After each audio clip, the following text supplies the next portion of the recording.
અરે સ્વામિનારાયણ, અરે તારીખ આજે 12 આયા, સોરી 11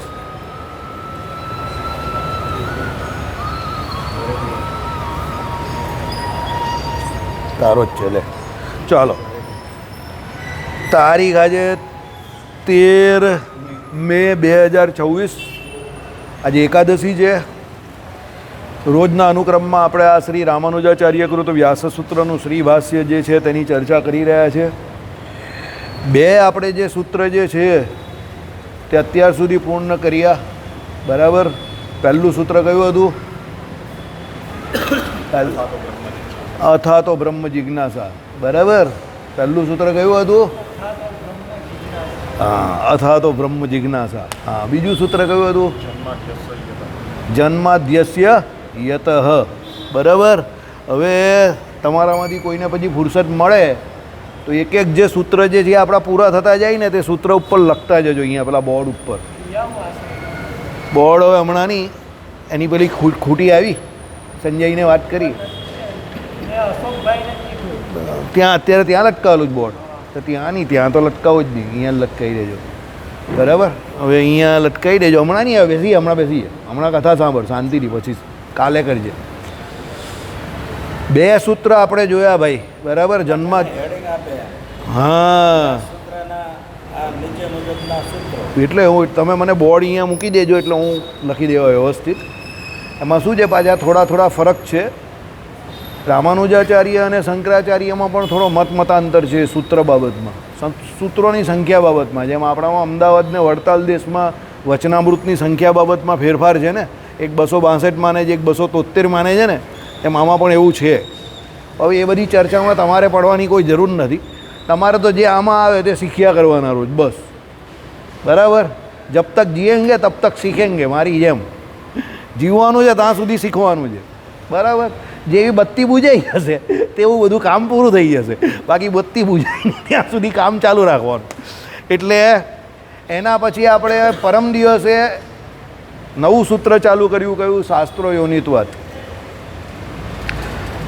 જો જન્માદ્યસ્ય યત અને પહેલું અથા તો બ્રહ્મ જિજ્ઞાસા, બંને સૂત્ર મહત્ત્વના છે. બધા સૂત્ર બરાબર છે, પણ મારી દ્રષ્ટિએ શાસ્ત્રો યોનિત્વાત સૌથી મહત્ત્વનું સૂત્ર છે.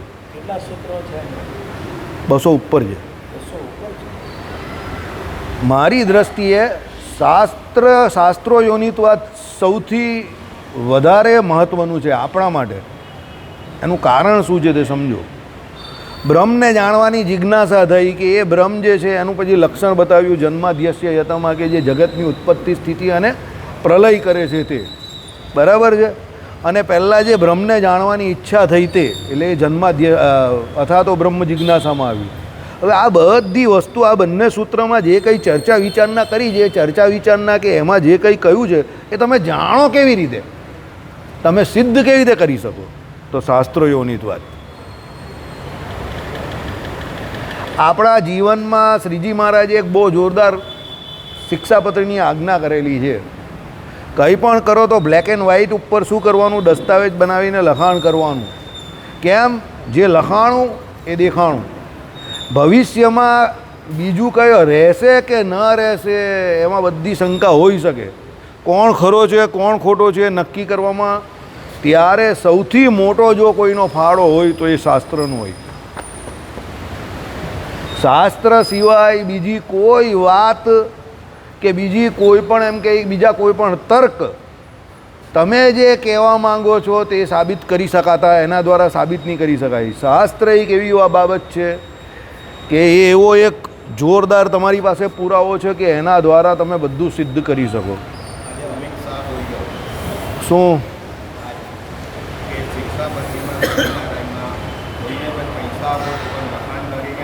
હા, બરાબર. એટલે શાસ્ત્રો યોનિત્વાત એટલે ડોક્યુમેન્ટ, જે કોઈ ડોક્યુમેન્ટ્સ હોય એટલે ડોક્યુમેન્ટ શું છે કે એક જાતનો પુરાવો છે એમ. સાક્ષીએ સહિત કરવાનું કહ્યું છે ભગવાને. તો આમાં પણ એવું જ છે કે ભાઈ ભગવાનને જાણવા તો કોના દ્વારા જાણવા? તો શાસ્ત્રો દ્વારા જાણવા. શાસ્ત્રો કોની પાસે ભણવા? તો સત્પુરુષો પાસે ભણવા. એટલે ભગવાન કોઈ એવું તત્વ નથી કે કોઈ એવો વિષય નથી કે કોઈ જગ્યા પર બેઠા બેઠા પેલા નુક્કડ પર કોઈ પણ બાબતમાં ચર્ચા કરે અને એ લોકો ટ્રમ્પ સુધી પણ પહોંચી જાય, અને પછી કોઈ રિટાયર થઈ ગયેલા ક્રિકેટર સુધી પણ પહોંચી જાય, કોઈ રિટાયર પોલિટિશિયન પર પણ પહોંચી જાય, અને એનો કોઈ નિષ્કર્ષ નહીં. હા, કોઈ વખત મારામારી ગાળાગાળી થાય એમાં, પણ કોઈ નિષ્કર્ષ પણ નહીં આવે, કારણ કે એમાં કોઈ પુરાવો નથી. બધા પોતપોતાના હિસાબે વાત રજૂ કરે છે.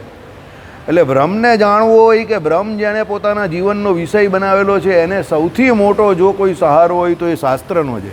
શાસ્ત્રો દ્વારા જ તમે ભગવાનને જાણી શકો, બીજા કોઈ દ્વારા નહીં. અને ગઈકાલે આપણે બધા પુરાવાઓની ચર્ચા પણ કરી કે કેમ શાસ્ત્ર જ એકલો સૌથી સારામાં સારો પુરાવો કે પ્રમાણ છે. કે ભાઈ પ્રત્યક્ષ પ્રમાણો એમાં ભૂલ હોઈ શકે, અનુમાન પ્રમાણમાં પણ ભૂલ હોઈ શકે, બરાબર. સ્મૃતિ પ્રમાણ જે છે એમાં પણ ભૂલ હોઈ શકે, કારણ કે સ્મૃતિ તમારી કાળે કરીને વિસ્મૃતિમાં પરિવર્તિત થઈ જાય. તમને જેટલું 20 વર્ષ પહેલાં યાદ રહેતું હતું અત્યારે તમે દાવો કરી શકો એ રહી છે? મને નહીં રહેતું. તો મેં તમને શું કહ્યું, મને મારા મિત્રના માર્ગ 12મા અને એસએસસીના યાદ છે, મારા મિત્રના, મારી નહીં વાત કરતો, મારા મિત્રના, સમજો. પણ અત્યારે મારે નંબર યાદ રાખવાનો હોય તો મને પણ કંઈ યાદ રાખવા માટે ટ્રીક શોધવી પડે. કેમ? સમય બદલાય એટલે બધું બદલાય. એટલે સ્મૃતિ જે છે તે વિસ્મૃતિમાં પરિવર્તિત થઈ જાય. એટલે સ્મૃતિને પણ તમે નંબર 1 પ્રમાણ તરીકે ન કહી શકો. તો આ બધી રીતે તમે શાસ્ત્રો દ્વારા જ છેલ્લે એક નિષ્કર્ષ પર આવો કે શાસ્ત્રો દ્વારા જ ભગવાનને જાણી શકો એમ. એટલે ભગવાનને જાણવાનું જો કોઈ સૌથી મોટામાં મોટું તમારી પાસે હથિયાર હોય તો એ શાસ્ત્ર છે. એટલે આ સૂત્રનું સૌથી વધારે મહત્ત્વ છે, શાસ્ત્રોયોનિત વાત, બરાબર. એમાં ગઈકાલે આપણે જોયું કે ભાઈ ભ્રમ જે છે તે અત્યંત અતિન્દ્રિય હોવાથી પ્રત્યક્ષાદી પ્રમાણનો વિષય બનતું નથી. તેથી શાસ્ત્ર એ જ એકલું પ્રમાણ છે, બરાબર. એટલે આપણે શાસ્ત્ર એ જ એકલું પ્રમાણ છે ત્યાં જોયું. ઉપર કહ્યું તેવા બ્રહ્મનો એટલે યતોવા ઈમાની ભૂતાની જાયંતે, જેમાંથી આ ભૂતો જન્મે છે ઇત્યાદિ વાક્યો બોધ કરે છે, એમ આ સૂત્રનો અર્થ છે. એટલે કહેવાનો મતલબ શું છે કે ભાઈ ઉપર કહ્યું તેવા બ્રહ્મનો, ઉપર કહ્યું તેવા બ્રહ્મનો એટલે જન્માદ્યસ્ય યતઃ, અને એમાં જે આપણે અત્યારે ચર્ચા કરી તે તો એ કેવું બ્રહ્મ, તો એ આ રીતે યતોવા ઈમાની ભૂતાની જાયંતી, જેમાંથી આ ભૂતો જન્મે છે. તો ઉપર કહ્યું એવું બ્રહ્મ કેવું છે? તો આવું છે કે જેમાંથી આ બધા ભૂતો જન્મે છે તે કોણ? તો એ બ્રહ્મ. તો એ બ્રહ્મનું લક્ષણ આપણે ઉપર જણાવી દીધું. કયા સૂત્ર દ્વારા? જન્માદ્યસ્ય યતઃ દ્વારા. સમજો. ઇત્યાદિ વાક્યો બોધ કરે છે એમ આ સૂત્રનો અર્થ છે. એટલે શાસ્ત્રો દ્વારા, શાસ્ત્રોમાં જ લખેલું જ ને, યતોવા ઈમાની ભૂતાની કેવું કે તમે જન્માદ્યસ્ય યત જે કેવું. હવે એ જન્માદ્યસ્ય યત તો વ્યાસજીએ રચેલું સૂત્ર છે, બરાબર. પણ એના માટે જે સ્મૃતિઓનું પ્રમાણ કે જે શ્રુતિઓનું પ્રમાણ આપ્યું એમાં કયું આપ્યું? તો આ આપ્યું, યતોવા ઈમાની ભૂતાની, બરાબર. ચાલો ભાઈ, શું છે ભાઈ, કંઈ આપવું હોય તો આપી દે. અહીંયા શું આપવાનું છે બોલ? કે અંદરથી કેરી આપીને? હા લાવો, મને ખબર હતી તું કેરી લઈને જ આવેલો જ, બરાબર. ચાલ, હા શું થયું? ચાલો, હવે ભ્રમ જે બીજા જે આપણે પ્રત્યક્ષ અનુમાન શબ્દ જે આદિ જે પુરાવા જે કયા કે પ્રમાણ જે કયા એના દ્વારા નથી જાણી શકાતું એ હવે અહીંયા સાબિત કરશે. પહેલું, ભ્રમ પ્રત્યક્ષથી ન જણાય. એક એક કરીને જેનાથી ન જણાય એ પહેલાં સાબિત કરશે, પછી છેલ્લે કહેશે કે આ બધાનો જવાબ એક જ છે. કયો? શાસ્ત્રોયોનિત વાત, શાસ્ત્ર દ્વારા જ જાણી શકાય, બરાબર. અત્રે શંકા ઉઠે છે કે બ્રહ્મનું શાસ્ત્ર યોનિત્વ સંભવતું નથી. હવે પહેલાં એની પર ડાઉટ કરશે સૂત્ર ઉપર. જેમ પૂર્વ પક્ષ અને ઉત્તર પક્ષ દરેક સૂત્રમાં આવે છે તેમ આમાં પણ પૂર્વ પક્ષ પહેલાં આવે. પૂર્વ પક્ષ શું કરે? શંકા કરે કે એની ઉપર, સૂત્ર ઉપર, કે ભાઈ શાસ્ત્ર દ્વારા પહેલાંમાં શું કહ્યું કે ના ભાઈ એવું ન બને કે જગતની ઉત્પત્તિ સ્થિતિને પ્રલય જે કરે છે એ ભ્રમ દ્વારા થાય છે અને એનું લક્ષણ છે. એટલે એ એનું લક્ષણ છે એવું ડાઉટ કરેલો. તેમાં આની ઉપર પણ ડાઉટ કર્યો કે બ્રહ્મનું શાસ્ત્ર યોનિત્વ સંભવતું નથી. કેવી રીતે? અર્થાત એ શાસ્ત્ર થકી સિદ્ધ છે તેમ, બરાબર. કારણ કે બ્રહ્મ બીજા પ્રમાણો વડે જાણી શકાય છે. આવ્યું ને? મેં તમને કહ્યું ને, પહેલાં ઉલટી વાત કરે તો જ સીધી વાત નીકળે. ઘણા માણસ એવો હોય જેની જોડે તમારે ઉલટી વાત કરવી પડે, બરાબર. હવે તમે અહીંયા જોજો, બહુ મોટી મોટી નોટ આવે. હમણાં રોજ બપોરે કેટલી ગરમી પડે છે, પેપરોમાં આવે છે કે 42, 40, 41, 42 ડિગ્રી ટેમ્પરેચર છે, બરાબર. તો પણ એ એવી નોટ આવે, તમે પૂછો ને એને, ગરમી બહુ લાગે. એવી કંઈ ખાસ ગરમી નથી. હવે એ લોકોને શું હોય ખબર, આપણે ખબર જ હોય, મને તો ખબર જ હોય કે આ ઊંધી જ વાત કરશે, એટલે જાણી જોઈને હું પૂછું. એ લોકોને આદત હોય દરેક બાબતમાં વિરોધ દર્શાવવાની. બીજી એક આદત હોય સુપ્રીમસી ટેન્ડન્સી. હવે આખા ગામને ઠંડી લાગતી હોય ને તમે કહો મને ઠંડી નહીં લાગતી, એટલે તમે બહુ સુપ્રીમ માણસ છો એવું સાબિત કરો. હવે આખા ગામને ગરમી લાગે છે એટલે તમે શું કહો, એવી કંઈ ગરમી નથી એટલે નહીં લાગતી. આ સુપ્રીમસી ટેન્ડન્સી, આ બધી હ્યુમન સાયકોલોજી છે. એટલે પેલો શું જીવનમાં બીજું કંઈ ગુહ્યા ઉખાડેલી નહીં હોય, એટલે આવી રીતે સુપ્રીમસી ટેન્ડન્સીથી એની જાતને એની વિકૃતિ દ્વારા પોષણ આપે. હું બીજાથી બહુ સુપ્રીમ માણસ છું, કંઈ કર્યું કંઈ નથી, પણ બસ એ પોતે એવું માને કે હું સુપ્રીમ છું. તો કેવી રીતે માને, બધાને ગરમી લાગે જ છે, હું એવું માનું જ મને નથી લાગતી. હવે એને એવું માને છે ત્યાં સુધી કંઈ વાંધો નથી, આપણે ભલે એ માનતો ને, પણ હવે એ માને છે એમાં તો બીજાને કંઈ ફરક પડતો નથી. પણ એ બીજા 8-10 જણાને એવું જણાવશે કે તમને લોકોને બહુ ગરમી લાગે જ ને, જો મને નથી લાગતી એમ. સમજો, આ હ્યુમન ટેન્ડન્સી. આ એટલે એ એની જાતને શું કંઈ ને કંઈ પેલો કહીને કુછ નહીં કરેગા તો પછી જે કોઈ કુછ કર રહા હૈ ઉસમેં કુછ ખામી ઢૂંઢેગા એમ. આ એવી વાત છે કે ભાઈ આખા ગામને ગરમી લાગે તો મને નથી લાગતી એમ, બરાબર. એટલે એવી પ્રકૃતિના માણસ હોય, એમાં પણ એવું જ હોય ભાઈ, સીધે સીધું સ્વીકારે નહીં, શંકા કરે. પણ શંકા કોના ફાયદા માટે જ, આપણા ફાયદા માટે જ. એ શંકાના સમાધાનમાં જે કંઈ નીકળે એ તથ્ય નીકળે. ચાલો, બીજા પ્રમાણથી જે પ્રાપ્ત ન હોય તેની બાબતમાં શાસ્ત્ર કામનું છે. હવે તમે કહો કે ભાઈ કોઈ બીજા પ્રમાણથી કોઈ વસ્તુ સિદ્ધ ન થાય તો ત્યાં શાસ્ત્ર કામનું છે. કોઈ પૂછશે કે ત્યારે બ્રહ્મમાં પ્રમાણ શું? પ્રત્યક્ષ તો સંભવતું નથી. પ્રત્યક્ષ 2 તરહનું હોય છે. બ્રહ્મમાં પ્રમાણ શું એટલે બ્રહ્મ છે એમ યથાર્થ જ્ઞાન ઉત્પન્ન કરનારું પ્રમાણ શું એમ. ભાઈ હવે તમને બ્રહ્મ છે એમ યથાર્થ જ્ઞાન સમજો. ભગવાન છે કોઈ વસ્તુ હોવી અને એ વસ્તુ હોવી એનું તમને જ્ઞાન હોવું, બંને અલગ અલગ મુદ્દા છે. આજે દાખલા તરીકે તમારા ઘરે તમે જાઓ, તમને ખબર નથી કે 11 છે તો તમારા ઘરે કેરીનો રસ બનાવીને ફ્રીજમાં મૂકેલો છે, સમજો. એટલે તમે શાંતિથી ઘરે ગયા અને સૂઈ ગયા. સવારે તમને તમારા ઘરમાંથી એવું કહ્યું રાત્રે તમે રસ પીને નહીં સૂઈ ગયા, તમે કંઈ મને નહીં ખબર હતી. જો 2 વસ્તુ અલગ અલગ થઈ. કોઈ વસ્તુ હોવી અને જે વસ્તુ હોવી એનું જ્ઞાન હોવું. કેરીનો રસ તમારે ત્યાં હતો, ઓકે, એ અલગ મેટર છે, પણ હતો એનું જ્ઞાન હતે તો એ બીજે દિવસે સવારે તમારા રાત્રે તમે પી ગયા હોતે. કારણ કે ભૂખ લાગેલી હોય, ગરમીની સિઝન, એકાદશી કરેલી છે તો તમને રાત્રે ભૂખ લાગે, તમે કહો કે દૂધ પીવો એના કરતાં જો રસ જ સીધો મળી જાય તો તમે ગટગટાઈ જાઓ. સમજ્યા મારી વાત? અહીંયા શું છે, બ્રહ્મનું હોવું એ અલગ મુદ્દો છે, એ તો છે જ ભગવાન તો, પણ બ્રહ્મનું હોવું અને એનું તમને જ્ઞાન હોવું એ બીજો મુદ્દો છે. પેલા રસવાળી બાબત જેવી. ભગવાન દરેક જગ્યા પર છે એ અબાધિત બાબત છે, પણ ભગવાન દરેક જગ્યા પર છે એ જાણવું એ આપણા માટે બહુ જરૂરી છે. કારણ કે જે જાણે છે એ જે બ્રહ્મ તત્વને માને છે અને પછી ભગવાનની જે કોઈ આજ્ઞાઓ એમાં રહી છે અને અંતે જાતા ભગવાનના ધામમાં જાય છે. ભગવાનનું હોવું એ તો બાબત એકદમ નક્કર જ છે, કોઈ માને કે ન માને પણ ભગવાન તો છે જ. સમજો, દાખલા તરીકે જગતના 60% લોકો એવું નથી માનતા કે ભગવાન નથી. સમજો કે ભગવાન છે એવું નહીં માનતા, એટલે લોકો એવું માને જ કે ભગવાન નથી, એનાથી ભગવાનને કોઈ ફરક પડતો નથી. સમજો, કોઈ એમ કહે કે ભાઈ ભગવાન નથી તો એનાથી ભગવાનને કોઈ ફરક પડતો નથી, પણ એને ફરક પડશે જે નથી માનતો એને. કેવી રીતે ફરક પડશે? તો જે એમ માને છે કે ભગવાન છે અને એ ભગવાનનું ધ્યાન ભજન ઉપાસના કરે છે અને એ ભગવાનનું આ લોકમાં તો સુખ લે છે, શાંતિથી જીવે જ છે બીજા કરતાં તો, અને પછી દેહ છોડશે પછી પણ એ શાસ્ત્રોના વિશ્વાસે ભગવાનના વિશ્વાસે આ દેહ છોડશે પછી ભગવાનના ધામમાં જશે. એટલે ફરક કોને પડ્યો?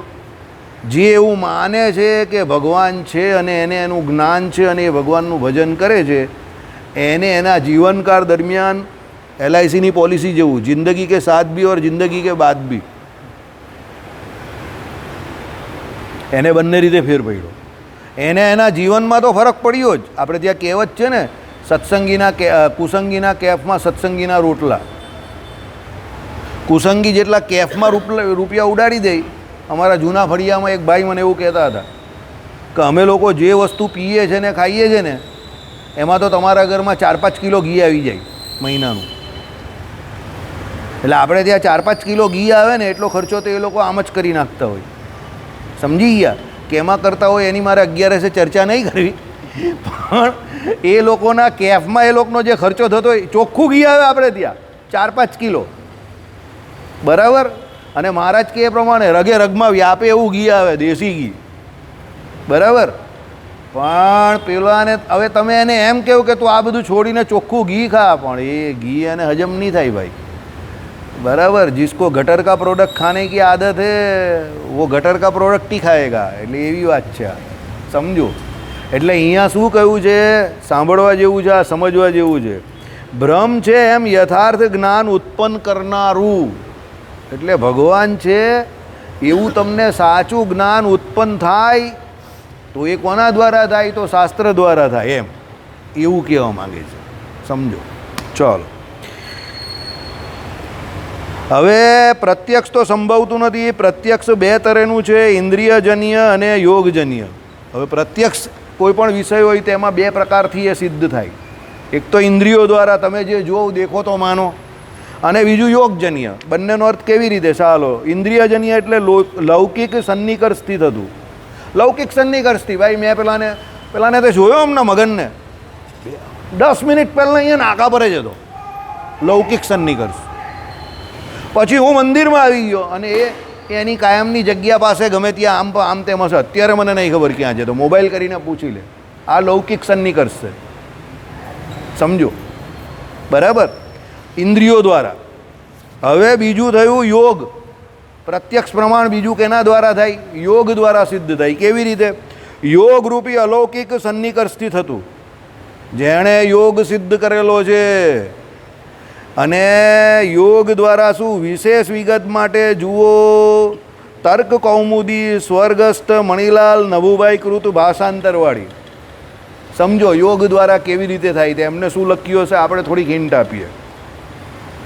યોગનું પહેલું સ્ટેપ બોલ દીપક, બીજું, ત્રીજું, ચોથું.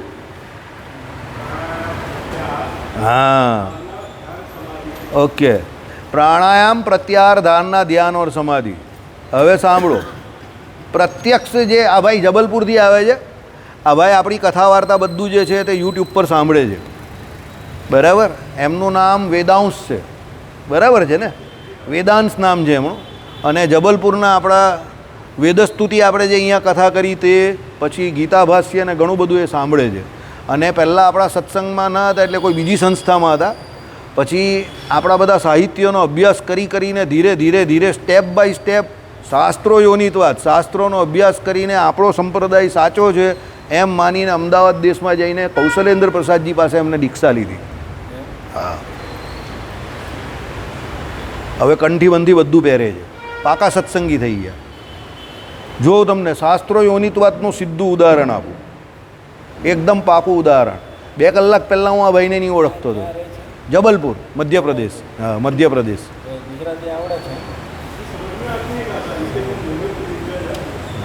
समझ में आती है, बराबर. आती है तो जाती है, जाती है तो आती है, बराबर. हाँ, नहीं अच्छा है. શાસ્ત્રો યોનિતવાદ. હું તમને શું કહું છું, શાસ્ત્રો એમણે ખાલી સાંભળ્યા એનાથી એમને વિશ્વાસ થયો કે આ સંપ્રદાય સાચો છે. પ્રત્યક્ષ પુરુષોત્તમ નારાયણ જે છે એનું મારે શરણાગતિ લેવાની છે અને એના દ્વારા મારો મોક્ષ થશે. તો કોઈ ફેંટ મારવાવાળા, કોઈ ધબ્બા મારવાવાળા, એ બધાને છોડીને એ ભાઈ સીધા અમદાવાદ દેશમાં પહોંચી ગયા, બરાબર છે. એટલે હું તમને કહું છું કે આપણી પાસે જે વસ્તુ છે એ જ્યારે હોય ને ત્યારે આપણે એની કદર નહીં હોય. જેની માં ગુજરી ગઈ હોય એને ખબર પડે કે એનું બાળપણ કેટલું કષ્ટમાં જાય છે, સમજો.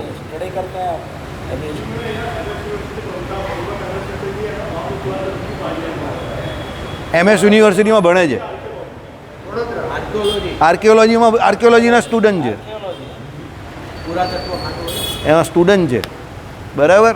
એટલે કહેવાનું તાત્પર્ય શું છે કે આપણી પાસે જે વસ્તુ જ્યારે ન હોય ને ત્યારે જ એની કદર થાય. જો એમને એની કદર છે શાસ્ત્રની, સંપ્રદાયની, કેમ કે એ જેમણે ફર્યા પહેલાં બધે અને જે જગ્યા પર હતા ત્યાં બધે એજે ગુરુજી કરતા હતા. ત્યાંથી બહાર આવીને પછી એ જે સાચું જાણીને સંપ્રદાયસ્થ જ્ઞાન મેળવીને મહારાષ્ટ્રી પાસે દીક્ષા મેળવીને અત્યારે અહીંયા સુધી પહોંચી ગયા. સમજો બરાબર. ગુજરાતીમાં કહેવત છે ને, મન હોય તો માળવે જવાય. ચાલો, બેસ્ટ એક્ઝામ્પલ છે આ ભાઈ. બરાબર ને આજે અમે બંને મળ્યા પણ બાય ફ્લુક. એ ભાઈ આરતીમાં મારી પાસેથી ગયા ને તો મને એકદમ જ એવી ઈચ્છા થઈ ગઈ કે આને જય સ્વામિનારાયણ કરું. તો મેં ઓચિંતા એને જય સ્વામિનારાયણ કહે. Generally I don't do that. હું નહીં ઓળખતો એને જય સ્વામિનારાયણ નહીં કરતો. ને એ ભાઈ મને જ શોધતા હતા. પિક્ચર જેવો સીન થઈ ગયો.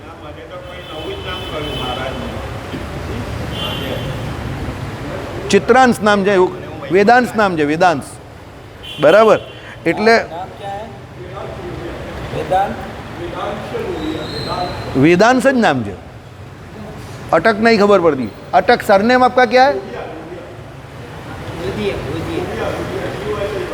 ओके, गोडिया. चलो, હવે આ બંને ભાઈઓએ જે પ્રમાણે યોગની વાત કરી, દીપકભાઈ અને વેદાંશભાઈ, એ આપણે યોગ દ્વારા પ્રત્યક્ષ જ્ઞાન કેવી રીતે થાય એની ચર્ચા કરીએ. ત્યાં આપણે અટકેલા. યોગ દ્વારા આપણે યમ નિયમથી શરૂઆત કરીએ અને છેલ્લે ધારણા, ધ્યાન અને સમાધિ. સમાધિ થાય એટલે જે વ્યક્તિને સમાધિ થતી હોય એને એનો પ્રત્યક્ષ અનુભવ થાય. હવે સમજો, તમારું ઇન્દ્રિયજન્ય જ્ઞાન જે છે તે તમે બીજાને પીરસી શકો, પણ યોગજન્ય જ્ઞાન છે તે તમારા માટે પ્રત્યક્ષ છે, બીજા માટે પરોક્ષ છે. સમજો, દાખલા તરીકે અહીંયા બેઠેલા કોઈ વ્યક્તિને, કોનું ઉદાહરણ આપું, રાજુભાઈને, સૌથી શાંત રાજુભાઈ જ છે, ભગવાનના દર્શન થતા હોય, સમાધિમાં ભગવાનના દર્શન થતા હોય, તો એ ભાઈ એવું કહી શકે કે મને સમાધિમાં ભગવાનના દર્શન થાય છે, તો એ એનો પ્રત્યક્ષ અનુભવ છે. પણ એ અનુભવ એનો પ્રત્યક્ષ છે, પણ તમારા માટે પરોક્ષ થઈ જાય, કારણ કે તમને એ નહીં કરાવી શકતા હોય. તમારે પછી પાછું યમ નિયમ બધું કરવું પડે. આ રીતે પ્રત્યક્ષ અનુમાન, પ્રત્યક્ષ પ્રમાણના બે ઉદાહરણ અહીંયા આપેલા છે, એટલે એના બે ભાગ. પહેલું ઇન્દ્રિયજન્ય પ્રત્યક્ષ જ્ઞાન. ઇન્દ્રિયજન્યમાં આપણે જે બેઠેલા છે એ પ્રમાણે હું બોલી રહેલો છું, કઈ મારી આ વાણી જે છે એ ચાલી રહેલી છે, એટલે વાક ઇન્દ્રિય દ્વારા હું બોલી રહ્યો છું. શું? જે આ શાસ્ત્રમાં લખાયેલું છે તે હું વાંચીને બોલી રહ્યો છું ને સમજાવી રહ્યો છું. તમે તમારી શ્રોત્ર ઇન્દ્રિય દ્વારા એને શું કરી રહ્યા છો? સાંભળી રહ્યા છો. એટલે તમારા માટે પણ પ્રત્યક્ષ જ્ઞાન છે ને મારા માટે પણ પ્રત્યક્ષ જ્ઞાન છે, પણ આ કયું છે? ઇન્દ્રિયજન્ય છે. એટલે ઇન્દ્રિયજન્ય છે એટલે હું તમને જણાવી શકું છું ને તમે એને સમજી શકો છો, પણ તમને કોઈ યોગથી પ્રત્યક્ષ થતું હોય તો એ જેને યોગ દ્વારા એ સ્થિતિમાં જે પહોંચ્યું હોય એના માટે જે પ્રત્યક્ષ છે, બીજા માટે સોરી નથી. એ ભગવત સાક્ષાત્કારમાં પણ એવું છે. કોઈ વ્યક્તિ ભગવત સાક્ષાત્કારી હોય અને એને ભગવાનના દર્શન થતા હોય, સમજો, જે કોઈ વ્યક્તિ હોય, હવે એ ભગવત સાક્ષાત્કારી હોય તો એને ભગવત સાક્ષાત્કાર અને ભગવાનનો અનુભવ થતો હોય, બીજાને ન થાય. મહારાજે વચનામૃતમાં એક ઉદાહરણ આપેલું છે, દૂધનું ઉદાહરણ. તમે દૂધને વિશે કેટલી પણ માહિતી લેવ, પણ જ્યાં સુધી એ દૂધનો તમે સ્વાદ નહીં લેવ ત્યાં સુધી તમે એ દૂધનો અનુભવ નથી કર્યો. હું કહું કે દૂધ બહુ સારું, શરીર માટે સારું, એમાં આટલા ન્યુટ્રિયન્ટ્સ આવે છે, બરાબર, વાઇટામિન્સ મિનરલ્સ આટલા આવે છે, ફલાણું છે, ઢીમકું છે, સફેદ રંગનું આવે, કેલ્શિયમ આવે અંદર, ગાયનું જે છે તે એમ કહે કે દૂધ બહુ સર્વશ્રેષ્ઠ કહેવાય. આપણી બધી વિધિઓ જે છે એમાં વૈદિક વિધિઓમાં એમ કહે કે ગાયનું ઘી જે છે, ગાયનું દૂધ જે છે એનો ઉપયોગ થાય છે, બરાબર. એમ બધી હું ચર્ચા કરું, તમે કહે ચર્ચા કહી રહ્યા કે દૂધ બૂધ મજા, બરાબર છે. એટલે પછી મારે અશોકભાઈને કહેવું પડે કે તમે કોઈ તબેલામાં જાઓ લસકાણાના અને કોઈ ગાયનું દૂધ દોઈને આ બધાને કાલે આપણે પીવડાવવાનું છે. પછી તમે લોકો કહો કે ના આ વાત તમે બરાબર કરી, હવે દૂધ કેવું આવે એ પ્રત્યક્ષ ખબર પડી ગઈ. સમજી ગયા મારી વાત? એટલે પ્રત્યક્ષમાં પણ ઇન્દ્રિયજન્ય જ્ઞાનમાં પણ એવું છે કે જે ઇન્દ્રિયો દ્વારા દૂધ કેનો વિષય છે, કઈ ઇન્દ્રિયોનો વિષય છે? બોલો કમલભાઈ, દૂધ કઈ ઇન્દ્રિયોનો વિષય છે? બોલ ભાઈ. હે? રસનાનો. હવે દૂધને જ્યાં સુધી તમે ચાખો નહીં ને ત્યાં સુધી ગમે એટલી વાત કરી નાખીશે, દૂધ પર નિબંધ લખી દો, કંઈ મજા નહીં આવે, કારણ કે વિષય કોનો છે? રસનાનો છે. એટલે તમે એને ચાખો નહીં ત્યાં સુધી દૂધનું તમને પરફેક્ટ ઇન્દ્રિયજન્ય જ્ઞાન નહીં થયું, બરાબર. હું કહું કે ભાઈ હિમક્રીમ બહુ જોરદાર લાગે, આ ઋતુમાં હિમક્રીમ ખાવાની બહુ મજા આવે. તમે કહો યાર હિમક્રીમ કર્યા કરે છે, હિમક્રીમ આપે તો ખબર પડે ને, બરાબર. પછી હું અહીંયા હિમક્રીમ વેચું ને પછી તમને કહું હવે વાસુદેવભાઈ કંઈ મજા આવી, હા ભાઈ હિમક્રીમ જોરદાર આવે, બરાબર. કાજુ મેંગો જો આ ભાઈને દેખાઈ ગયું હિમક્રીમ, બરાબર. એટલે કહેવાનું તાત્પર્ય શું છે, ઇન્દ્રિયજન્ય જ્ઞાનમાં એવું છે જે તે ઇન્દ્રિયોનો જે તે વિષય હોય એના દ્વારા એ ગ્રહણ થાય. રૂપ જે છે ભગવાનની મૂર્તિ, આજે ઘનશ્યામ મહારાજ એકદમ લલ્લન ટોપ, રાજા મહારાજા ધીરાજ, ગોલ્ડન કલરના જે વસ્ત્ર આભૂષણ અલંકાર ભગવાને ધારણ કરેલા, એકદમ ગોલ્ડન બાબા, બરાબર. ઉપર મુગટ ભલે ડુપ્લિકેટ, ભલે સોનાનો નહીં, પણ ગોલ્ડન એટલો મસ્ત સેટ થતો હતો કે ઘનશ્યામ મહારાજને તમે જોવું તો બહુ જોરદાર મજા આવી જાય. ને આજે ચહેરો પણ કંઈ વધારે પડતો મસ્ત ગોળ ગોળ અને મસ્ત ગોરો ગોરો લાગતો હતો. મને લાગ્યું કે આને આજે 11સ નહીં કરી, આપણી પાસે કરાવે છે ને એ 11સ નહીં કરતા, બરાબર. એટલે એ ગોળ ગોળ એકદમ મસ્ત નવું કોઈએ આણે પણ આજે હિમક્રીમ ખવડાવી છે ભગવાનને, એટલે ભગવાન એકદમ ધારદાર ભરાવદાર જોરદાર લાગતા હતા, સમજો. હવે એ દર્શન જેણે કર્યા હશે એને જે મૂર્તિ દેખાય, કારણ કે એ દર્શન કઈ ઇન્દ્રિયોનો વિષય છે, આંખનો વિષય છે. પણ જેણે એ દર્શન નથી કર્યા એના વિશે હું કહું તો બિચારો હા હા કર્યા કરે પણ ફિલિંગ નહીં આવે અંદર. એટલે ઇન્દ્રિયજન્ય જ્ઞાન જે પ્રત્યક્ષ છે એની આટલી મર્યાદા છે, યોગજન્ય જ્ઞાનની એનાથી વધારે મર્યાદા છે, કારણ કે જેણે યોગ સિદ્ધ કર્યો છે એને જે પ્રત્યક્ષ અનુભવમાં આવે છે, બીજાએ તો ખાલી સાંભળીને રાજી થવાનું. લંકામાં સોનું બહુ બધું છે, હું જોયા કરું છું, તું જોયા કર, અમને તો મોદી સાહેબે ના પાડેલી છે, બરાબર, એટલે અમે લેવાના નથી ભાઈ. સારું થયું મોદી સાહેબે ના પાડી, બરાબર. એટલે આપણે એક બહાનું મળી ગયું 1 વર્ષ સુધી કે આપણે સોનું લેવાના નથી, એટલે અમને તો બહુ ફાયદો થઈ ગયો. ભાઈ મોદી સાહેબે ના પાડી એટલે હવે અમે નહીં લેવાના, બરાબર. હવે કોઈ પણ પ્રસંગ આવે કંઈ પણ હવે અમે સોનું લેવાના નથી. ભાઈ તું સોનાની વાત નહીં કર, બાકી પહેલાં તો અમે લોકો રોજ સવારે દૂધ જોડે બિસ્કિટ જ ખાતા હતા, બરાબર, સોનાના. પણ હવે તો 1 વર્ષ નહીં લેવાય, સાહેબે ના પાડી દીધી છે, બરાબર. ચાલો ચાલો, એમાં લોકો બીજું વિચારે છે, કાણે ના પાડી જ ને લોકો છે ને. ચાલો, આયાત ડ્યુટી આયાત 15% રહી ગઈ. હા, એ તો એને તો ફાયદો જ છે, નફો જ છે ને એને તો. ચાલો, ઇન્દ્રિયજન્ય તે બાહ્ય, સાંભળો, ઇન્દ્રિયજન્ય તે બાહ્ય ઇન્દ્રિયજન્ય અને આંતર ઇન્દ્રિયજન્ય એમ 2 પ્રકારનું જો આવી ગયું ને. બાહ્ય ઇન્દ્રિયો પોતાની સાથે સંબંધ ધરાવતા યોગ્ય એવા પોતાના વિષયનો બોધ કરે છે. મેં તમને કહ્યું ને, બાહ્ય ઇન્દ્રિય દ્વારા જે વિષય હોય તેનો બોધ કરે. આપણે જે ઉદાહરણ સાથે સમજાયું તે આ સાંભળો. બાહ્ય ઇન્દ્રિયથી થતા ભાનમાં 3 બાબતો આવશ્યક છે. બાહ્ય ઇન્દ્રિયો જે છે, હવે બાહ્ય ઇન્દ્રિયો કઈ કઈ આપણી જોઈ લો. આ 2 આંખ બહાર છે, આ 2 કાન બહાર છે, આ 2 નાકના ભૂંગળા બહાર છે, બરાબર. ચાલો, બીજી પણ છે, પણ હવે બધી ઇન્દ્રિયો પર ચર્ચા કરીએ તો એમાં સમય જશે. એક તો ઇન્દ્રિયો અને વિષયનો સંબંધ વિદ્યમાન હોવો જોઈએ, સમજો.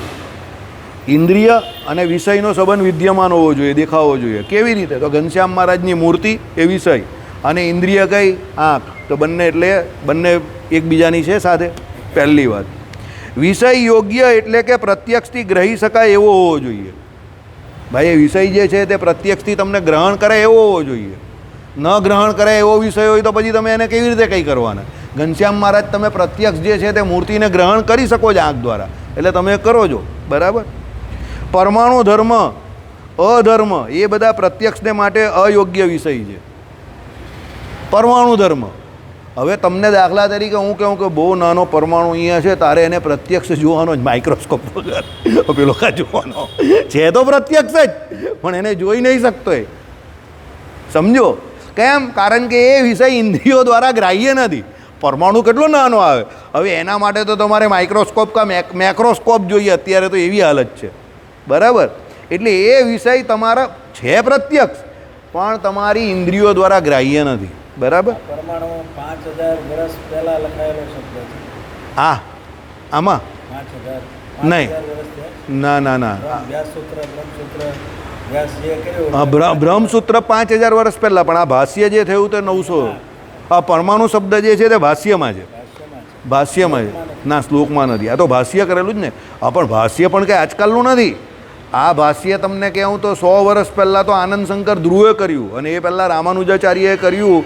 તે તો 1180માં એમનો જન્મ, એટલે 12મી સદી. ભાષ્ય તો 1200 રામાનુજાચાર્યએ કરેલું છે ને? રામાનુજાચાર્ય 900 વર્ષ.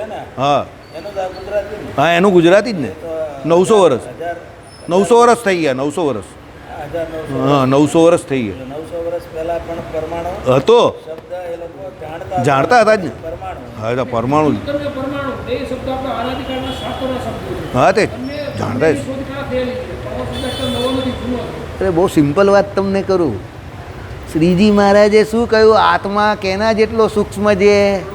અણુ જેટલો સૂક્ષ્મ છે. તો એ શ્રીજી મહારાજે શિક્ષાપત્રીમાં ભલે 200 વર્ષ પહેલાં લખ્યું, પણ એ અણુ જેટલો સૂક્ષ્મ જે છે તે ભગવાને શું કહ્યું? શિક્ષાપત્રી ઘણા બધા શાસ્ત્રોનો સાર છે. તો એ પહેલાં પૂર્વના શાસ્ત્રમાં લખાયેલું છે, એમાંથી જ ભગવાને કહ્યું છે. સમજી ગયા મારી વાત? પહેલી વાલી વીજળી શોધાણી ને પતંગથી શોધ નથી. પતંગ ચગાવીએ ને એ પતંગથી વીજળી નથી. હા. પહેલી વીજળી. ચાલો, હવે ત્રીજો મુદ્દો. દરેક ઇન્દ્રિય પોતાના જ વિષયનો બોધ કરે. આંખથી સંભળાય નહીં ને કાનથી જોવાય નહીં. જો આવી ગયું. 9મા સ્થાનમાં સૂર્યબુદ્ધ કામ કરે. પ્રાયરલી ઇન્ટિમેટ કરે તમને કે આના પછી આવું જ આવવું જોઈએ. સમજો બરાબર? શું? દરેક ઇન્દ્રિય પોતાના વિષયનો જ બોધ કરે. તમે કાન દ્વારા એમ કેવું કે સામે બહુ સરસ વસ્તુ છે, જરા જુઓ, તો કાન જોવાનું કામ નહીં કરી શકે. હા, કોઈ બહુ કર્ણપ્રિય ગાય છે, વાહ બહુ સરસ ગાય છે, હસમુખભાઈ પાટડિયા જેવું, તો એ કાનનો વિષય છે. પણ પછી જ્યારે તમે એ જોતા હોય અને એમાં એ સાંભળતા હો ને એમાં વિડીયો ન હોય, તો હું તમને પૂછું હસમુખભાઈ પાટડિયા કેવા દેખાય? પેલો કંઈ દેખાય નહીં ખબર ભાઈ કેવા દેખાય, જોયા નથી, પણ ગાય બહુ સરસ છે. પછી તમે વિડીયોમાં જોવું તો હા, દેખાય બી વ્યવસ્થિત છે ભાઈ, ટાલ બાલ જે ગોરા ગોરા છે હસમુખભાઈ પાટડિયા, સારા દેખાય છે. Got it? કહેવાનો મતલબ શું છે? જે તે ઇન્દ્રિયોનો જે તે વિષય છે એ ઇન્દ્રિય દ્વારા જે ગ્રહણ થાય છે, બીજી ઇન્દ્રિયો દ્વારા ગ્રહણ ન થાય. સમજો? કાન જોવાનું કામ એટલે જોવાનું કામ જ કરે. અરે હા, જો કયું કામ કરે કાન? સાંભળવાનું કરે.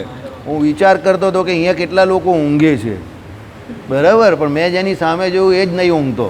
બાકીના બધા કોઈ બોલ્યું આમ બધા જોયા કરે. કાન સાંભળવાનું કામ જ કરે. હવે તમે સમજો, ભગવાને સેન્સ જે મૂકેલા છે, જે સેન્સિટિવિટી આપણી જે છે, તે એવું કહેવાય કે કોઈની એક ઇન્દ્રિય વીક હોય તો બીજી ઇન્દ્રિયો બહુ પાવરફુલ હોય. ઓકે, એ વાત માનવામાં આવે. પણ જે ઇન્દ્રિય એની નથી કામ કરતી એના દ્વારા તો એ નથી જ જાણતો.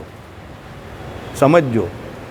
દાખલા તરીકે સામે રહેલો વિષય બહુ સુંદર દેખાય છે, તો એ સુંદરતા વિશે તમે જે વર્ણન કરો, તે જે જોઈ નહીં શકતો તે સાંભળીને એવું વર્ણન કરી શકશે, પણ એ જોવાનું સુખ તો નથી જ મેળવી શકતો. આઈડિયા આવે છે હું તમને જે કહું તે? અને જે સાંભળી નહીં શકતો, બરાબર, એ હું લાલ કહેવાય. કયા લાલ કહેવાય? હું લાલ. કારણ કે દરેક બાબતમાં શું બોલે? હે હું એમ જ કરશે. એને હું લાલ. આમ તો શું આવે, પણ એ હું જ બોલતા હોય. જેટલા તમે જોજો કાનપુરમાં હડતાલ હોય ને, એ હું લાલ હોય. અને ઘણાને નાગપુરમાં પણ હડતાલ હોય. એક આવેલો નથી અત્યારે, આપણે છે એને નાગપુરમાં હડતાલ, બરાબર, એ આવશે હમણાં, આવશે 5 મિનિટ બચેલી જ ને પછી આવશે હમણાં. નાગપુરમાં હડતાલ હોય. નાગપુરમાં હડતાલ એટલે ખબર ને? હા, કોરોનાની બીમારી. આ નાક બિચારા ભૂંગળા જે છે ખાલી શો માટે જ હોય, એને કોઈ દુર્ગંધ કે સુગંધ આવતી જ નહીં હોય, એટલે એના નાગપુરમાં હડતાલ. બરાબર, એ નાગપુર છે પણ આ નાગપુર છે એમ. આ કાનપુરમાં હડતાલ, આ નાગપુરમાં હડતાલ, બરાબર. હા, આ નૈનીતાલમાં હડતાલ. સમજી ગયા? હા, બરાબર. ઘણા બિચારા પગે જરા આમ તેમ ચાલતા હોય તો એ લાતુરમાં હડતાલ હોય. ક્યાં હડતાલ હોય? લાતુર. આ લાત જે કહી ને એટલે લાતુરમાં હડતાલ. સમજ્યા? એટલે એવું હોય. હવે સમજો, જે તે વિષય જે તે ઇન્દ્રિયો દ્વારા ભગવાને ગ્રહણ કરવા માટે ઓલરેડી બનાવી દીધો છે, એ ઇન્દ્રિયો દ્વારા એ વિષય જ ગ્રહણ થાય. એટલે ઇન્દ્રિય ગત જે કોઈ પ્રત્યક્ષ જ્ઞાન તમે ગ્રહણ કરો છો એની આ મર્યાદા છે. એટલે એ 3 મર્યાદા આ ભાઈએ બતાવી કે ભાઈ કોઈ પણ વિષય હોય એ વિષય જે તે ઇન્દ્રિયોનો વિષય હોય એ ઇન્દ્રિયો દ્વારા જ ગ્રહણ થાય. ઠંડુ છે કે ગરમ છે એને તમારે ગ્રહણ કરવું હોય તો એમાં ત્વક ચામડી જ જોઈએ, જીબડી, તો એમાં છે એવી સેન્સિટિવિટી, એમાં એવા સેન્સીસ રહેલા છે કે જેના દ્વારા તમે એવું ટેસ્ટ કરી શકો અને એના દ્વારા તમને ખબર પડે કે ઠંડુ છે કે ગરમ છે. બરાબર? એટલે આ પ્રમાણે ભગવાને જે કોઈ ઇન્દ્રિયો જન્ય જ્ઞાન બનાવ્યું છે એ વિષયને ગ્રહણ કરવા માટે જે સ્પેસિફિક ઇન્દ્રિય આપી છે તે ઇન્દ્રિયો દ્વારા જે વિષય ગ્રહણ થાય. પ્રત્યક્ષ પ્રમાણમાં ઇન્દ્રિયગત જ્ઞાનમાં પણ આટલી મર્યાદા રહેલી છે. હવે તમે જાણ્યું કોના દ્વારા? શાસ્ત્રો દ્વારા જ જાણ્યું. એટલે મારામાં જે કંઈ ખામી છે એ પણ હું કોના દ્વારા જાણી શકું? શાસ્ત્રો દ્વારા જ જાણી શકું. મહારાજે એક વાત બહુ સરસ કહી છે વચનામૃતમાં, બહુ સરસ કહ્યું છે કે જેણે કોઈ દિવસ શાસ્ત્રો સાંભળ્યા નથી એને પણ એ ખબર છે કે મારી મા જોડે મારે શું વ્યવહાર કરવાનો, બેન જોડે શું કરવાનો, પત્ની જોડે શું કરવાનો, બધા જોડે એનો અલગ અલગ વ્યવહાર છે. તો હવે એણે શાસ્ત્રો તો સાંભળ્યા નથી, તેને ખબર કાતી છે. તો ભાઈ એ જેના દ્વારા એ શીખ્યો છે કે જેના દ્વારા એ સાંભળ્યું છે એણે કોઈક કાળે કે એના આગળના એ કોઈક કાળે શાસ્ત્રોમાંથી આ સત્પુરુષ દ્વારા સાંભળ્યું હશે એટલે એના ઇન્દ્રિયોમાં આ જ્ઞાન આવી ગયું કે ભાઈ આ બધા જોડે અલગ અલગ. હા હા, બસ એ રીતે. એટલે ઇનડાયરેક્ટલી કે ડાયરેક્ટલી તમે જે કોઈ પણ વાત ઉપર સ્ટેમ્પ મારો છો કે આ સાચી વાત છે એમાં કોનો ભાગ છે? શાસ્ત્રનો છે. તમારી બા દ્વારા જાણ્યું હોય, બાપા દ્વારા જાણ્યું હોય, ઘણા દાદા દ્વારા જાણ્યું હોય. દાદા હોય તો મંદિર રહી જતા હોય ને, ભાઈ આ હનુમાનજીનું મંદિર છે દીકરા, આ હનુમાનજી ગદા ફેરવે, બરાબર? પછી આ એમ કે શિવજીનું મંદિર છે, આ શિવજી અહીંયા સાપ રાખે, બરાબર છે? પછી આ એમ કહે કે રામચંદ્ર ભગવાનનું મંદિર છે, જો એ ધનુષવાળો હોય એટલે રામચંદ્ર ભગવાન કહેવાય. પછી એમ કહે કે આ મોરલીવાળા છે, આમ કરીને ત્રિભંગી જે એમ કહે કે મૂર્તિ જે છે તે શ્રી કૃષ્ણ ભગવાન છે. હવે આ આપણે શીખવાડ્યું જે કોઈ વ્યક્તિએ એણે કોઈ કાળે શાસ્ત્રોમાંથી સત્પુરુષ દ્વારા એ સાંભળ્યું હશે, એ આપણે શીખ્યા. પણ ઓરિજિનલ શું? શાસ્ત્રોયોનિત વાત. બરાબર? ચાલો આગળ જઈએ. બાહ્ય ઇન્દ્રિયો પોતાની સાથે સંબંધ ધરાવતા યોગ્ય એવા પોતાના વિષયનો બોધ કરે છે એ આપણે જોયું. સર્વ પદાર્થોનું જેને અપરોક્ષ જ્ઞાન છે. અપરોક્ષ જ્ઞાન એટલે શું ભાઈ? બોલ ભાઈ. પ્રત્યક્ષ જ્ઞાન છે, ઊંઘતો નથી. આ લોકો બહુ વિચિત્ર, તમને ઊંઘવા નહીં દે. અત્યાર સુધી એ પ્રત્યક્ષ શબ્દ વાપરતા હતા, હવે શું કહ્યું? અપરોક્ષ. તમે વિચાર કરો કે અપરોક્ષ એટલે શું? અપરોક્ષ એટલે જે પરોક્ષ નથી એવું એટલે પ્રત્યક્ષ. મા નહીં ને બાપાની સમજી જાઓ. મા નહીં ને બાપાની ઘરવાળી એમ પેલો કહીને 5 વાર કહી મારી બા પછી કે એમાં બાપાની ઘરવાળી એમ. તમે વિચાર કરો બાપાની ઘરવાળી આવું કેમ બોલે છે? તો બાપાની ઘરવાળી એટલે બાદ થાય એમ. એટલે અહીંયા એવી રીતે વાત કરે અપરોક્ષ. એટલે ટાંટી અદ્ધર થઈ જાય પેલાને કે આ અપરોક્ષ કેમ આવ્યું? પછી સાહેબ વિરોધ ઉઠાવે એ બાબતનો. આ લોકો શાસ્ત્ર સીધીને સાદીને સરળ ભાષામાં બનાવતા હોય ગુજરાતીમાં તો ઘણા લોકોને ફાયદો થાય ને. પણ મેં કહું સાહેબ હું તમારી જોડે છું એ બાબતમાં, પણ હવે હું કંઈ 1000 વર્ષ આગળ તો જઈ નહીં શકતો. બરાબર? એ તમારી ને મારી બેઉની મર્યાદા છે. ચાલો, એટલે શું કહ્યું? સર્વે પદાર્થ છે ને હાર્ડ લેંગ્વેજ હતી ને એટલે લોકો એનાથી દૂર ગયા. સાચી વાત છે. કોમન માણસ જે છે ને એના સુધી પહોંચી નહીં શક્યો, એની મર્યાદાની બહાર ચાલ્યું ગયું, સમજી જ ના શકે. એને અડે નહીં, એને સમજે નહીં. ને બીજો સૌથી મોટો પ્રોબ્લેમ શું થયો એનાથી? સમજો, આજે દુનિયામાં એવું કોઈ વ્યક્તિ એવું સ્વીકારવા તૈયાર નથી કે મને આ નથી આવડતું. એક વાતો કેમ બદલી ગઈ? હા, કારણ કે સાદી ભાષા, સાદી ભાષામાં છે. એટલે વાતોના પ્રમાણ અત્યારે બહુ એનાથી લોકો બહુ વાંચે, બહુ સાંભળે. બીજું સાહેબે કહ્યું એ વાત તો સાચી જ. બીજી એક વાત, કોઈ વ્યક્તિ એવું સ્વીકારવા તૈયાર નથી કે મને આ નથી આવડતું. હવે જ્યાં એને એવું લાગે ને એને નથી આવડતું એટલે એને છોડી દેશે. ચેલેન્જિંગ નેચર તો બહુ ઓછાનો હોય, 1-2%. અને એવી સ્વીકૃતિ આપવાવાળા પણ બહુ ઓછો હોય કે મને એ નથી આવડતું ભાઈ હકીકતમાં. હવે એવા બહુ ઓછા માણસ હોય, બાકીના શું કરે? છોડી દે નહીં ભાઈ, નથી આવડતું તો માથાકૂટ નહીં કરવાની. દુનિયામાં બધું બહુ પડેલું છે એમ. બરાબર?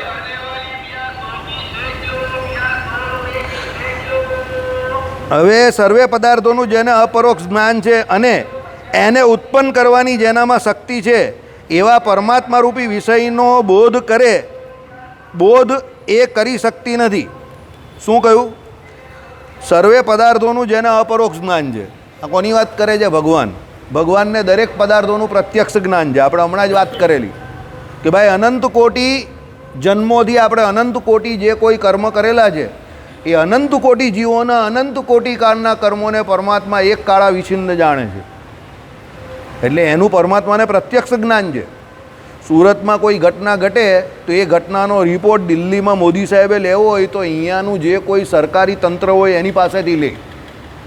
પણ મોદી સાહેબ અહીંયા પ્રત્યક્ષ બિરાજમાન નથી અત્યારે સુરતમાં, પણ દિલ્હીમાં એમને રિપોર્ટ મળી જાય એનો. કોના દ્વારા? એમના નેટવર્ક દ્વારા. ભગવાનનું આવું નથી. ભગવાન અનંત કોટી બ્રહ્માંડમાં અનંત કોટી જીવ જે છે એ શું કર્મ કરે છે એને પ્રત્યક્ષ જાણે છે, એકદમ નજીકથી, એક કાળા વિચિન્ન. જેમ તંદુરસ્ત પુરુષ જળનું બિંદુ પોતાના હાથમાં ધારે એવી રીતે તંદુરસ્ત પુરુષ કયો જ પાછો. તંદુરસ્ત એટલે મજબૂત ને ટીકા હોય ને. જળનું બિંદુ એટલે પાણીનું બિંદુ આમ એના હાથમાં ધારે તો એના માટે બહુ ઇઝી છે. એટલું ઇઝી કામ, એટલું સરળ કામ પરમાત્મા માટે શું છે? તમને બધાને ને મને જાણવું. એકદમ પ્રત્યક્ષ આમ જ જાણે છે ભગવાન. હે હે હે ભગવાન આમ કરતા હોય તમને ને મને જોઈને. હવે આ હે કેમ કરે? આપણે હું કરીએ ને કંઈ એટલે ભગવાન હે કરે. સમજ પડે છે? આપણે કોઈ ભગવાનની આજ્ઞા લોપીએ કે એવો સંકલ્પ કરીએ કે ના આ આજ્ઞા તો પડે એવી નથી, પછી આ આજ્ઞા નથી પાડવી, આના વગર તો ચાલે, એટલે ભગવાન કે હે એટલા પ્રત્યક્ષ ભગવાન જાણે છે. એટલે દરેક વિષયનું પરમાત્માને અપરોક્ષ એટલે પ્રત્યક્ષ જ્ઞાન છે. પછી શું કહ્યું? અને એને ઉત્પન્ન કરવાની શક્તિ જેનામાં છે એવા પરમાત્મા રૂપી વિષયનો બોધ કરે, બોધ એ કરી શકતી નથી. કોણ નહીં કરી શકતી? પેલી ઇન્દ્રિયો. પરમાત્મા વિષયનો બોધ એ ઇન્દ્રિયો કરી શકતી નથી. કારણ કે આપણે આગળ પણ જોયું શું કે પરમાત્મા જે છે એ કેવા છે? તો યતો વાચો નિવર્તન્તે અપ્રાપ્ય મનસા સહ. માઈ કેવા ઇન્દ્રિયો અંતકરણથી એ પરમાત્મા